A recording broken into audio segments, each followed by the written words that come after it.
नमस्कार प्रिय विद्यार्थियों, जीवी पॉइंट में आपका हार्दिक स्वागत व अभिनंदन। आज मैं लाया हूं गागर में सागर भरने वाली क्लास, क्योंकि ये क्लास आपके लिए अति महत्वपूर्ण है।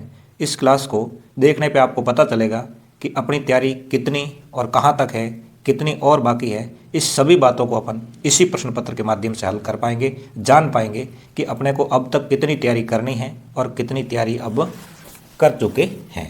तो ये जो आपके सामने जो दिख रहा है स्क्रीन पर, ये आपको कुछ खास बात आपको सीखने को मिलेगी इसके अंदर।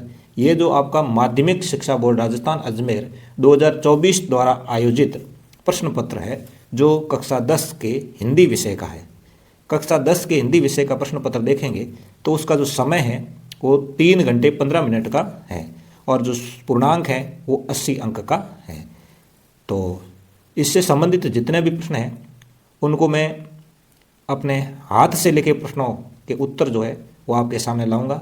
आप बड़ी तन्मयता से इस प्रश्न पत्र को हल करने की कोशिश करोगे और मेरा अनुमान है कि इस ही प्रश्न पत्र में से 5 से 7 प्रश्न हैं वो आपको देखने को मिल सकते हैं। तो शुरू करते हैं प्रश्नों को। सबसे पहले इसमें यह बात ध्यान रखने की होती है कि जो भी सामान्य निर्देश होते हैं वो आपको पढ़ लेने चाहिए। उन निर्देशों को ध्यान में रखते हुए प्रश्न पत्र को आपको हल करना होता है। इसका जो पहला प्रश्न है आपके सामने वो इस प्रकार है।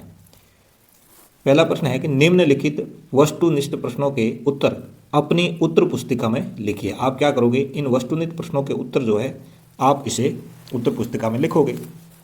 तो मैं साथ ही साथ ये भी बात बता रहा हूँ कि आपको प्रश्न पत्र जो हल करना है वो उत्तर पुस्तिका में किस तरह करना, ये चीज़ें मैं बताता रहूँगा। जो भी इससे जुड़ी चीज़ें होती है प्रश्न पत्र से संबंधी वो बताऊँगा। केवल प्रश्नों का जवाब ही नहीं, साथ में ये बातें भी बताता रहूँगा। जैसे आपका पहला प्रश्न आ जाता है, पहले का पहला, आपको इसका उत्तर लिखना है कि रसिया शब्द में प्रयुक्त प्रत्यय कौन सा है। तो आपको पूरा प्रश्न उतारने की जरूरत नहीं है। पहली बात तो आपको सीधा 1 नंबर लगाया, उसका भी अंदर 1 लगाया और उसका जो उत्तर है वो उत्तर सीधा लिखना है। जैसे रसिया शब्द में प्रयुक्त प्रत्यय कौन सा है, तो इसके अंदर इया प्रत्यय है, तो इसके अंदर सीधा 1 का 1 और ब भर दिया।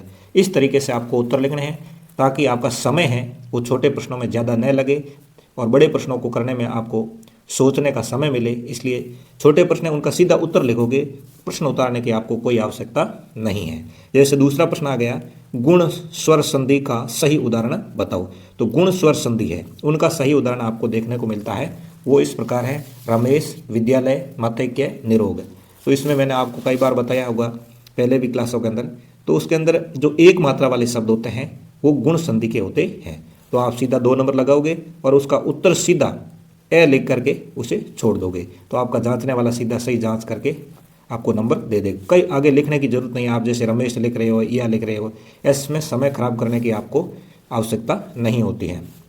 उससे आगे वाला कि उत्साह कविता के कवि बताने हैं। उत्साह कविता है, उनके कवि कौन हैं? तो उत्साह कविता के जो कवि हैं वो सूर्यकांत त्रिपाठी निराला है।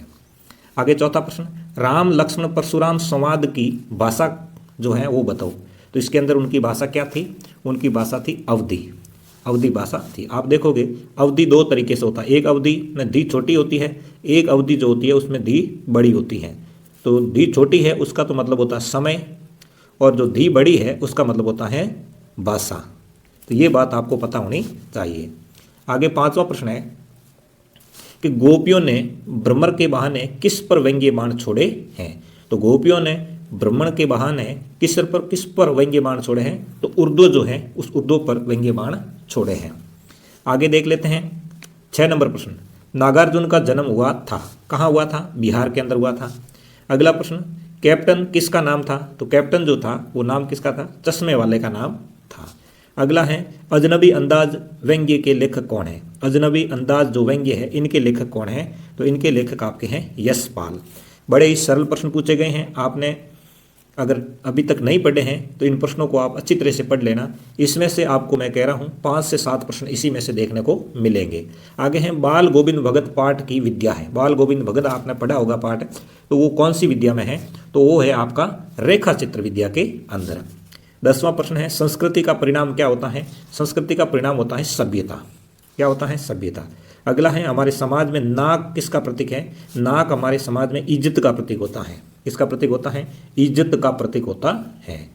आगे प्रश्न देख लेते हैं 12 नंबर। हिंदी का पहला आंचलिक उपन्यास माना जाता है। तो हिंदी का पहला आंचलिक उपन्यास माना गया है देहाती दुनिया में, जबकि सही ढंग से देखा जाए तो मेला जो अंचल है, फणीश्वर नाथ रेणु जो थे उनका मेला अंचल है, वो हिंदी साहित्य का पहला आंचलिक उपन्यास है जो 1954 में प्रकाशित हुआ था। परंतु यहाँ इन ऑप्शन के अंदर देखें तो देहाती दुनिया हिंदी का पहला उपन्यास माना गया है, क्योंकि कुछ विद्वान इसे भी मानते हैं। कुछ विद्वान जो हैं वो देहाती दुनिया को भी क्या मानते हैं, हिंदी का पहला आंचलिक उपन्यास मानते हैं। तो इस ऑप्शन के अनुसार आपका देहाती दुनिया हो जाता है। अगर ये ऑप्शन में मेला अंचल लिखा हुआ होता तो वो सही हो जाता। आगे देखते हैं 2 नंबर प्रश्न के प्रश्नों को हल करेंगे। 2 नंबर प्रश्न है, उसका पहला देख लेते हैं कि किसी भाव, अवस्था, गुण अथवा दशा के नाम को खाली जगह कहते हैं। तो इनको क्या बोलोगे, भाववाचक बोलोगे। क्या बोलोगे, उसे बोलोगे भाववाचक। लिख लेना आप साथ साथ में, इसी प्रश्नों को भाववाचक बोलते हैं। अगला दूसरा, वे शब्द जो संज्ञा या सर्वनाम की विशेषता बताते हैं उन्हें क्या कहते हैं। तो उन्हें आपको लिखना है विशेषण कहते हैं। उन्हें क्या कहते हैं, विशेषण कहते हैं। अगला, वे क्रियाएं जिनके साथ कर्म प्रयुक्त नहीं हो उसे कहते हैं अकर्मक क्रिया। कैसी क्रिया बोलोगे, अकर्मक क्रिया बोलोगे। अगला, वे खाली जगह शब्द जो 2 शब्दों, वाक्यांशों, वाक्यों को जोड़ते हैं उन्हें समुच्चय बोधक अवयव कहते हैं। तो वे अवयव शब्द हैं। वे कैसे शब्द हैं, वे अवयव शब्द या अविकारी शब्द। अविकारी शब्द कुछ भी लिख सकते हो, दोनों में से अवयव बोलो या अविकारी बोलो। अगला है, वे शब्दांश जो किसी शब्द के खाली जगह में लगकर नए अर्थ का बोध करवाते हैं उन्हें प्रत्यय कहते हैं। तो शब्द के अंत में लग करके, शब्द के कहाँ लगेंगे, अंत में लगकर या पीछे लग करके, अंत में लगना या पीछे लगना। आगे, हिंदी में उपसर्ग खाली जगह प्रकार है। तो हिंदी में 22 उपसर्ग है। हिंदी में कितने उपसर्ग हैं, 22 उपसर्ग हैं। इसी तरह और आगे प्रश्नों को देख लेते हैं। अगला प्रश्न है 3 नंबर, अपठित गद्यांश। अपठित गद्यांश आपको पढ़ा हुआ नहीं होगा, आपको इसी में से जवाब देने होते हैं। तो इसमें लिखा है कि वर्तमान में राष्ट्र को शारीरिक दृष्टि से मजबूत, निर्भय तथा ऐसे नवयुवकों की आवश्यकता है जो अपने आप में, अपनी शक्ति में विश्वास करते हैं। विवेकानंद की दृष्टि से नास्तिक वह है जो अपने आप में विश्वास नहीं करता है। भारत के राष्ट्रीय आदर्श त्याग और सेवा को अपनाकर गरीबों, भूखों और पीड़ितों की सेवा में अपने को अर्पित करना ही राष्ट्र की सबसे बड़ी सेवा है। राष्ट्रभक्ति कोरी भावना नहीं है, उसका आधार विवेक और प्रेम है, जिसकी अभिव्यक्ति विवेकपूर्ण कार्य करते हुए बाहरी भेदभाव को भूलकर हर एक मनुष्य से प्रेम करने में देखी जा सकती है। विवेकानंद के उपदेश का ध्येय वाक्य है कि उठो, जागो और तब तक रुको नहीं जब तक लक्ष्य प्राप्त न हो जाए। इस प्रकार यह अपठित गद्यांश था। इससे संबंधित प्रश्नों को देखते हैं। तो प्रश्न इस प्रकार आए थे कि प्रस्तुत गद्यांश का उचित शीर्षक क्या है। तो इसका उचित रूप शीर्षक देखा जाए तो राष्ट्र सेवा ही इनका उचित शीर्षक होगा। अगला प्रश्न है, वर्तमान में कैसे युवाओं की आवश्यकता है। तो वर्तमान के अंदर देखोगे तो जो अपने आप में, अपनी शक्ति में विश्वास करते हो उस जैसे युवाओं की आवश्यकता होती है। अगला प्रश्न 3 नंबर आया था। 3 नंबर जो प्रश्न था, राष्ट्र की सबसे बड़ी सेवा क्या है।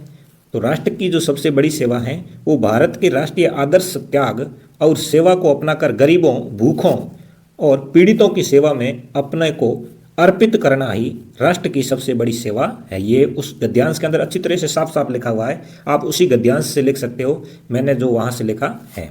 अगला है, विवेकानंद के उपदेश का ध्येय वाक्य क्या है। तो उसका ध्येय वाक्य था, उठो, जागो और तब तक रुको नहीं जब तक लक्ष्य प्राप्त न हो जाए। ये उनका ध्येय वाक्य था।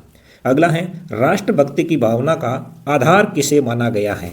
तो राष्ट्रभक्ति की भावना का आधार माना गया है विवेक और प्रेम को राष्ट्रभक्ति का आधार माना गया है।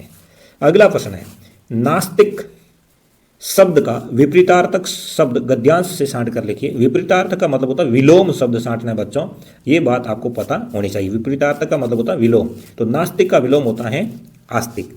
आस्तिक और नास्तिक। आस्तिक का मतलब क्या होता है, आस्तिक का अर्थ क्या होता है। तो आस्तिक का अर्थ होता है जो भगवान पर विश्वास करे, जो भगवान पर विश्वास करे, भगवान पर विश्वास करे। और नास्तिक वो है जो भगवान पर विश्वास न करे, उसे नास्तिक कहते हैं। बढ़ते हैं आगे प्रश्न नंबर 4 की तरफ। 4 नंबर प्रश्न है वो भी अपठित पद्यांश है। पहले हमने पढ़ा अपठित गद्यांश, एक प्रश्न आपके अपठित पद्यांश का आता है और एक प्रश्न आपका आता है अपठित गद्यांश का। ये आपको पता होना चाहिए, यानी दोनों 6-6 नंबर के आएंगे, दोनों 6-6 नंबर के, यानी 12 नंबर के प्रश्न आपको अपठित गद्यांश और अपठित पद्यांश के देखने को मिलेंगे। अब देखते हैं अपठित गद्यांश से, इनको देख लेते हैं। कुछ इस प्रकार इसकी पंक्तियां हैं, पंक्तियों को पढ़ेंगे कि कौन है विघ्न ऐसा जग में, कौन है विघ्न ऐसा जग में, टिक सके आदमी की मग में। खमठोक ठेलता है जब नर, पर्वत के जाते पांव उखड़। मानव जब जोर लगाता है, पत्थर पानी बन जाता है। गुण बड़े एक के एक प्रखर, है सिपे मानवों के भीतर। मेहंदी में जैसी लाली हो, व्रती का बीच उजियाली हो। बत्ती जो नहीं जलाता है, रोशनी नहीं वह पाता है। इस प्रकार ये पंक्तियां थी। अब इससे संबंधित प्रश्नों को देख लेते हैं। ज़्यादा समय न लेते हुए जल्दी जल्दी आपको मैं पूरा प्रश्न पत्र हल करवाऊंगा, इसलिए आप थोड़ा तन्मयता से इस वीडियो को देखोगे तो आपको सारे प्रश्नों के जवाब अच्छी तरह से मिलने वाले हैं। शुरू करते हैं। इनका पहला प्रश्न कि प्रस्तुत पद्यांश जो है इनका शीर्षक क्या है। आपने वो पढ़ा तो उसका शीर्षक है बाधाओं में कितना दम। अगला है आदमी की मग में कौन नहीं टिक सकता है। तो आदमी की मग में विघ्न यानी बाधाएं जो हैं वो लंबे समय तक नहीं टिक सकती हैं। इसलिए साथियों आपको विघ्नों से, इन बाधाओं से घबराना नहीं है, आपको उसको डट कर आपको उसका मुकाबला करना है। आगे, पत्थर कब पानी बन जाता है। मानव जब किसी कार्य को करने की ठान लेता है तो वह कठिन से कठिन कार्य कर सकता है और उसके सामने कठिन से कठिन कार्य हैं वो सरल हो जाते हैं। अगला प्रश्न है रोशनी किसे नहीं मिलती। जो जीवन में कर्म नहीं करता उसको रोशनी यानी ज्ञान रूपी प्रकाश है वो नहीं मिलता। इसलिए जीवन में हमेशा कर्म करते रहिए ताकि आपको ज्ञान रूपी प्रकाश मिलता रहे। अगला है पर्वत के पांव कब उखड़ जाते हैं। जब मनुष्य किसी कार्य को करने की ठान लेता है तो वह बड़ी से बड़ी विपदा से निपट सकता है। अगला है मेहंदी के बीच क्या छिपा है। तो मेहंदी के बीच उज्याली यानी प्रकाश छिपा हुआ है। इस तरीके से इन सभी प्रश्नों के आपको जवाब देने थे। अब बढ़ते हैं आगे प्रश्न नंबर 5 की तरफ जो खंड ब के अंतर्गत आते हैं। ये जो प्रश्न है आपको लघुत्तरात्मक प्रश्न देखने को मिलेंगे, यानी आपको इसमें 40 शब्दों के अंदर उत्तर देना होता है। कितने शब्दों के अंदर उत्तर देना होता है। 40 शब्दों के अंदर इसमें उत्तर देना होगा आपको, और प्रत्येक प्रश्न इसके अंदर आपको 40 शब्दों वाला है, 2 नंबर का देखने को मिलेगा। इसी तरीके से ये 7 प्रश्न ऐसे आपको देखने को मिलेंगे। शुरू करते हैं 5वां प्रश्न। शहनाई और डुमराव एक दूसरे के लिए किस प्रकार उपयोगी हैं। तो आप देख सकते हो शहनाई और डुमराव एक दूसरे के पर्याय है। शहनाई बजाने के लिए जिस रीड का प्रयोग किया जाता है वह डुमराव में सोन नदी के किनारे ही पाई जाने वाली घास से बनाई जाती है। इसके साथ ही डुमराव प्रसिद्ध शहनाई वादक बिस्मिल्लाह खां का जन्म स्थान भी वहीं पर देखने को मिलता है। अगला प्रश्न आया है कि हालदार साहब ने जब नेताजी की मूर्ति को पहली बार देखा तो उनकी दृष्टि में क्या बात खटकती थी। तो हवलदार साहब की दृष्टि में पहली बार तो देखा जाए तो हवलदार साहब की एक बात खटकती थी कि नेताजी की आंखों पर चश्मा नहीं था, यानी चश्मा तो था लेकिन संगमरमर का जो चश्मा है वो नहीं था। ये बात उसको बार बार खटक रही थी कि उनको चश्मा भी संगमरमर का पहना देते तो अच्छा होता। ये बात उनको बार बार उसे बीच बीच में डिस्टर्ब करने का काम कर रही थी। अगला प्रश्न देख लेते हैं। छोटे बच्चे की मनोहारी मुस्कान देखकर कवि के मन में क्या भाव उमड़ते हैं, यह दंतुरित मुस्कान कविता के आधार पर समझाइए। तो कवि नागार्जुन ने छोटे बच्चे की मनोहारी मुस्कान के बड़े ही मनमोहक ढंग से वर्णन किया है।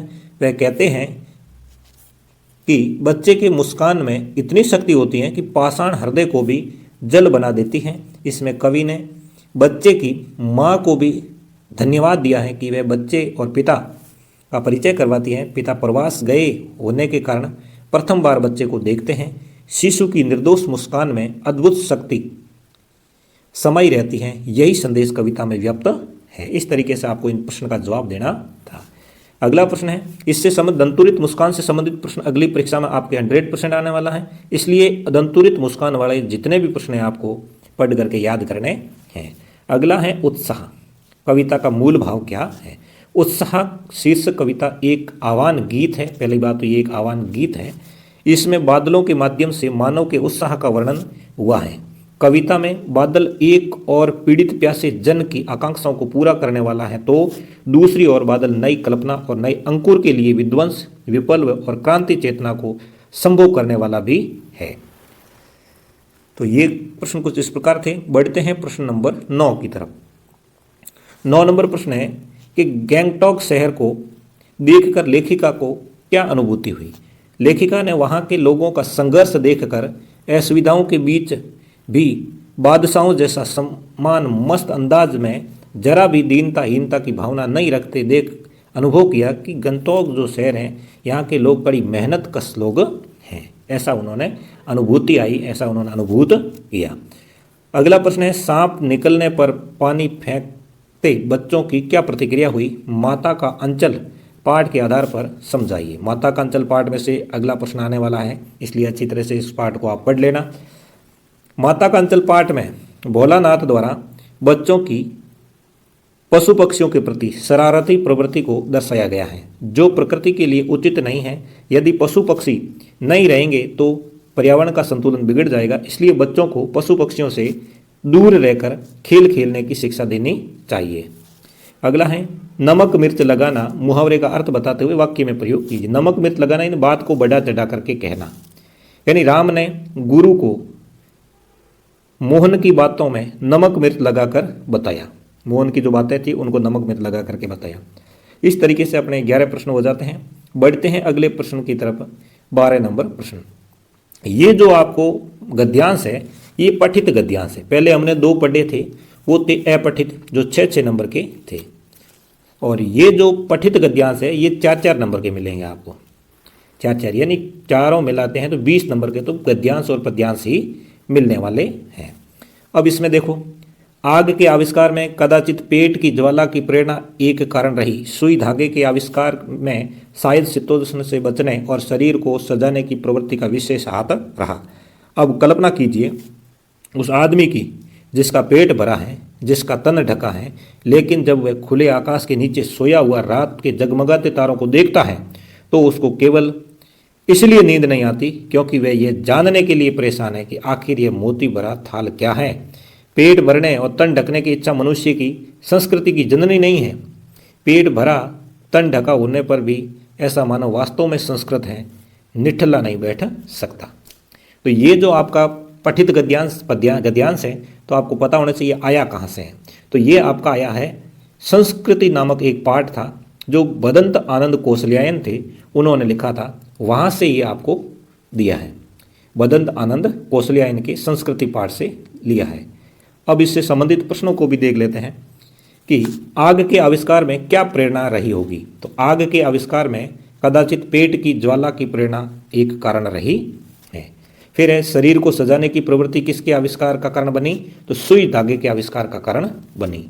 अगला है खुले आकाश के नीचे सोए व्यक्ति को नींद क्यों नहीं आती, क्योंकि वह यह जानने के लिए परेशान है कि आखिर यह मोती भरा थाल क्या है। वास्तव में संस्कृत मानव क्या नहीं कर सकता, वो निठला नहीं बैठ सकता। संस्कृत मानव है वो निठला नहीं बैठ सकता। अब अथवा में एक प्रश्न और आया था, वो इस प्रकार था कि आज़ाद हिंद फौज के मुकदमे का सिलसिला था। सभी कॉलेजों, स्कूलों, दुकानों के लिए हड़ताल का आह्वान था। जो नहीं कर रहे थे छात्रों का एक बहुत बड़ा समूह वहाँ जाग कर हड़ताल करवा रहा था। शाम को अजमेर का पूरा विद्यार्थी वर्ग जो था वो चौपड़ यानी मुख्य बाजार का जो चौराहा है उस पर इकट्ठा हुआ और फिर भाषणबाजी हुई। तो ये पाठ है आपका नेताजी का चश्मा, उसी पाठ से लिया गया है, नेताजी का चश्मा। और इसके लेखक आपको पता होना चाहिए स्वयं प्रकाश है। नेताजी का चश्मा पाठ के लेखक है आपके स्वयं प्रकाश। तो इसमें जो पहला प्रश्न आपका आया है, हड़ताल का आह्वान किस सिलसिले में किया गया था। हड़ताल का जो आह्वान किया गया था वो किस सिलसिले में किया गया था। आज़ाद हिंद फौज के मुकदमे का जो सिलसिला चल रहा था उसके लिए किया गया था। अगला, जो हड़ताल नहीं कर रहे थे उनके प्रति क्या प्रतिक्रिया हुई। जो हड़ताल नहीं कर रहे थे वहाँ छात्रों का एक बहुत बड़ा समूह वहाँ जाकर हड़ताल करवा रहा था। अगला है, शाम को विद्यार्थी वर्ग कहाँ इकट्ठा हुए, तो चौपड़ पर इकट्ठा हुए, यानी बाजार का चौराहा है वहाँ पर इकट्ठे हुए। विद्यार्थियों के इकट्ठे होने के बाद क्या हुआ, वहाँ पर भाषणबाजी हुई, वहाँ पर भाषणबाजी हुई। तो ये अथवा में था, दोनों में से एक आपके वापस आ सकता है, इसलिए आप अच्छी तरह से इसे पढ़ लेना। आगे आता है पठित पद्यांश। पहले हमने पठित गद्यांश पढ़ा, अब आया है पठित पद्यांश। वो 4 नंबर का था, ये भी 4 नंबर का, यानी दोनों 8 नंबर के हो गए। पहले अपठित 6 के थे, 12 नंबर के हो गए, यानी कुल मिला के 20 नंबर का आपका गद्यांश और पद्यांश ही देखने को मिलने वाला है। अब पद्यांश देख लेते हैं कि ओधो तुम हो अति बड़भागी, अपरस रहत सनैव तगाते नाहि न मन अनुरागी, पुरी न पात रहत जल भीतर तारस देह न दागी, ज्यों जल महा तेल की गागरी बूंद ने ताको लागी। इस तरीके से ये कुछ पद्यांश की पंक्तियां हैं। ये पंक्तियां आपके सूरदास के पद से लिए गए हैं। कहाँ से लिए गए हैं? आपके सूरदास के जो पद हमने पढ़े थे वहाँ से ये बातें, ये जो पंक्तियां हैं वो ली गई हैं। अब संबंधित प्रश्नों को देख लेते हैं कि कौन कौन से प्रश्न हैं वो इसमें आपको देखने को मिले हैं। क्या है कि गोपियों ने किसे बड़भागी कहा? तो गोपियों ने उर्धो को बड़भागी कहा है कि तुम भगवान श्री कृष्ण के पास रहते हुए भी भगवान श्री कृष्ण के गुण नहीं ले पाए, उससे प्रेम नहीं कर पाए, तो तुम क्या कर रहे हो। अगला है उसे बड़भागी क्यों कहा गया? क्योंकि उर्ध्व कृष्ण के पास रहकर भी प्रेम के बंधन में बंधे नहीं और न ही उनकी विरह वेदना को कभी जाना, इस बात को भी उन्होंने नहीं जाना। पूरे इन पात से तात्पर्य होता है कि जिस प्रकार कमल का पत्ता जल में रहते हुए भी उसके स्पर्श से दूर रहता है, अर्थात उस पर जल की बूंद नहीं ठहर पाती है। तेल की गागरी पानी में डुबोने पर क्या होता है? तेल की मटकी को पानी के भीतर डुबोने पर भी उस पर जल की एक बूंद भी नहीं रह ठहरती। इस प्रकार उर्दू पर कृष्ण के प्रेम का कोई प्रभाव नहीं पड़ा। इस तरीके से ये 4 प्रश्न आए थे, उन प्रश्नों के जवाब देने थे। इसके अथवा में भी एक प्रश्न आया है, अथवा वाले के भी मैं जवाब देने जा रहा हूं। आप अच्छी तरह से ध्यान देते रहना कि मधुप गुनगुना कर कह जाता कौन कहानी ये अपनी, मुरझा कर गिर रही पत्तियां देखो कितनी आज घनी, इस गंभीर अनंत लालिमा नीलिमा में असंख्य जीवन इतिहास, ये लोग करते ही रहते अपना व्यंग्य मलिन उपहास। ये पंक्तियां जो आपको मिल रही है ये जयशंकर प्रसाद के आत्मकथ्य जो कविता है हमने पढ़ी थी, वहीं से ये प्रश्न उठ करके आया है, आत्मकथ्य से आया है। अब प्रश्न है कि मधुप गुनगुना कर क्या कह रहा है? मधुप गुनगुना कर जीवन की करुण कहानी सुनाने का काम कर रहा है। जीवन की करुण कहानी है उसे सुनाने का काम कर रहा है मधुप। आगे प्रश्न है दूसरा, पत्तियां क्यों गिर रही हैं? क्योंकि मानव को एक दिन नश्वरता की ओर जाने का संदेश दे रही हैं पत्तियां, कि हमारी तरह आप भी एक दिन इस धरती से विदा होने वाले हो, इस धरती से पीले पत्ते की तरह जड़ने वाले हो। ये संदेश दे रही हैं एक मानव को। अनंत नीलिमा में क्या छिपा है? अनंत नीलिमा में असंख्य जीवन के जो पल है वो छिपे हुए हैं। व्यंग्य मलिन उपहास से तात्पर्य है खराब ढंग से निंदा करना। व्यंग्य मलिन उपहास का मतलब क्या होता है? खराब ढंग से उपहास करना, खराब ढंग से निंदा करना। ये इस प्रकार थे। आगे प्रश्न देखते हैं 14 नंबर। अब जो कुछ प्रश्न हैं बड़े बड़े प्रश्न हैं जिनके जवाब मैं यहाँ वीडियो के अंदर नहीं दे पाऊंगा। आप इन प्रश्नों को देख करके अपनी पासबुक के माध्यम से, अपनी किताब के माध्यम से इन प्रश्नों के उत्तर वहाँ से ढूंढ करके इन प्रश्नों को आप हल कर सकते हैं। तो देखते हैं। हालदार साहब भावुक हैं, इतनी सी बात पर उनकी आंखें भर आई। हालदार साहब की आंखें क्यों भर आई? नेताजी का चश्मा पाठ के आधार पर उत्तर दीजिए। इनकी समय सीमा 50 से 60 शब्द रहेगी। मैं ये बात आपको बताना चाहता हूँ कि ये प्रश्न जो पहले जो प्रश्न 2-2 नंबर के थे, 7 प्रश्न यानी 14 नंबर के वो हो गए थे। ये प्रश्न आपके होंगे 3-3 नंबर के। और इसमें एक और फायदा है, दोनों में से एक करना है। आपको ये बात की जानकारी होनी चाहिए कि आपको इन दोनों में से क्या करना है? एक करना है। जैसे पहला ये और दूसरा ये, इनमें से आपको जो अच्छा लगे, जो सही ढंग से आपको इनको उत्तर ढूंढ सको, बता सको, उसी प्रश्न का जवाब देना है। लखनवी अंदाज व्यंग्य में लेखक ने किस वर्ग पर कटाक्ष किया है? आप इन दोनों में से जो अच्छा लगे उनका जवाब दोगे। अगला प्रश्न है 15 नंबर। सेवकु सो जो करे सेवकाई, अरि करनी करिए लड़ाई। पंक्ति के आधार पर बताइए कि परशुराम ने राम के किस कार्य को शत्रु के कार्य के समान बताया है? राम ने ऐसा कौन सा काम किया था जिससे उस कार्य को शत्रु के कार्य के समान बताया था? आप उसको बड़ी अच्छी तरीके से पढ़ करके इन प्रश्न का जवाब 50 से 60 शब्दों में दोगे और वो प्रश्न का उत्तर वो 3 नंबर का होने वाला है। सूर्यकांत त्रिपाठी निराला रचित कविता अट नहीं रही है में वर्णित फागुन की मादकता का वर्णन कीजिए 50 से 60 शब्दों में। दोनों में से एक करना है आपको, 3 नंबर का होने वाला है। अगला 16 नंबर प्रश्न है तुलसीदास जी के कृतित्व और व्यक्तित्व के बारे में 50 से 60 शब्दों में लिखना है। ये 60 शब्दों में लिखना है आपको सीधा। 50 से कम नहीं, 60 से ज़्यादा ही होने चाहिए। यशपाल के कर्तृत्व और व्यक्तित्व के बारे में, यह आपके 4 नंबर का प्रश्न होने वाला, 16 नंबर प्रश्न। आगे आप देखते हैं 17 नंबर प्रश्न। 17 नंबर प्रश्न है कि जाने कितना ऋण है हम पर इन नदियों का, हिम शिखरों का, साना साना हाथ जोड़ी पाठ के आधार पर बताइए कि मणि ने ऐसा क्यों कहा होगा। 60 शब्दों में उत्तर देना है। ऑप्शन में अथवा में एक और मिलेगा आपको कि एक दिन मैंने हिरोशिमा पर कविता लिखी, जापान में नहीं, भारत लौटकर रेलगाड़ी में बैठे बैठे अज्ञेय ने हिरोशिमा में तत्काल कुछ न कुछ लिख कर भारत लौटने पर कविता क्यों लिखी। ये भी 60 शब्दों में, आप दोनों में से एक जो आपको सही ढंग से उत्तर आ रहा है उसका जवाब देना होता है। अब आगे आ गया आपका 18 नंबर प्रश्न। निम्नलिखित विषयों में से किसी एक विषय पर 300 शब्दों में निबंध लिखना है। कितने शब्दों में लिखोगे? 300 शब्दों में निबंध लिखोगे। निबंध लिखने के लिए आपको सबसे पहले प्रस्तावना लिखनी होती है। प्रस्तावना के बाद में जो 2 पॉइंट बीच के हैं, 2 या 3, उसके बाद लास्ट में आपको उपसंहार लिखना होता है। जैसे एक निबंध आया कन्या भ्रूण हत्या सामाजिक अभिशाप, तो इसमें प्रस्तावना कन्या भ्रूण हत्या के कारण, कन्या भ्रूण हत्या के दुष्परिणाम, कन्या भ्रूण हत्या जो है उनको रोकने के उपाय और उपसंहार, इस तरीके से ये 5 रूपरेखा के तौर पे लिखने थे। अगला है शिक्षा के क्षेत्र में मोबाइल की उपयोगिता। इनकी प्रस्तावना, मोबाइल का शिक्षा के क्षेत्र में क्या उपयोग है, मोबाइल प्रयोग के क्या दुष्परिणाम है, छात्रों पर मोबाइल का क्या प्रभाव पड़ा है, उपसंहार, ये आपको लिखने हैं। आगे एक और आया बढ़ता ध्वनि प्रदूषण, जिसमें प्रस्तावना लिखनी है, फिर ध्वनि प्रदूषण का अर्थ क्या वो लिखना है, फिर ध्वनि प्रदूषण कारण और दुष्परिणाम क्या वो लिखना है, ध्वनि प्रदूषण के रोकने के उपाय क्या है वो लिखना है, और उपसंहार लिखना है। फिर मेरे जीवन की अविस्मरणीय घटना, उनकी प्रस्तावना, घटना का वर्णन, घटना के अविस्मरणीय होने का कारण क्या है, उपसंहार लिखना है। आगे आता है ये निबंध, जो आपको पहली बात तो ये बात पता होनी चाहिए कि निबंध कितने नंबर का आने वाला। निबंध आपका 6 नंबर का आने वाला है। अच्छी तरह से आप 300 शब्दों में इस निबंध को लिखोगे तो 6 नंबर आप प्राप्त कर सकते हो। अगला प्रश्न है आपका 19 नंबर।